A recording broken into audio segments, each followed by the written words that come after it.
શિવ અને પાર્વતીમાં એમનો પ્રેમ હતો, એવી રીતે પૃથ્વી પર કૃષ્ણ ભગવાન અને રાધાનો પ્રેમ છે.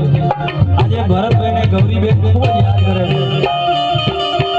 સૌરાષ્ટ્રની વાત કરીએ ત્યાં વીર માંગણાવાળાએ પદ્માવતી જોડે પ્રેમ કર્યો હતો અને પદ્માવતી અને વીર માંગણાવાળા જ્યારે માંગડો મરી ગયો એને મારી નાખ્યો તે સમયે પીપળાના ઝાડની અંદર એક ભૂત બનીને વાસ કરી અને પદ્માવતીને પ્રેમ કર્યો હતો.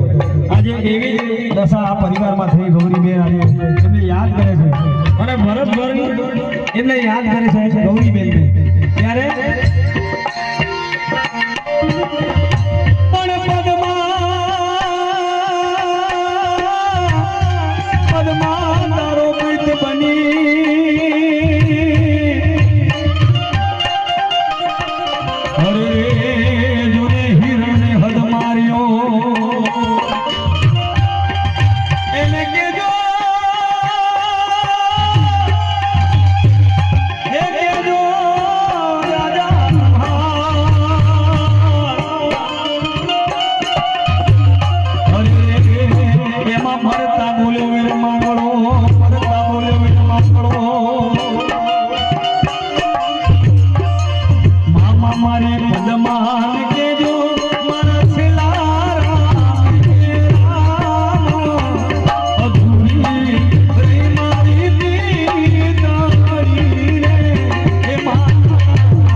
એના ખોરામાં મારો જીવ રે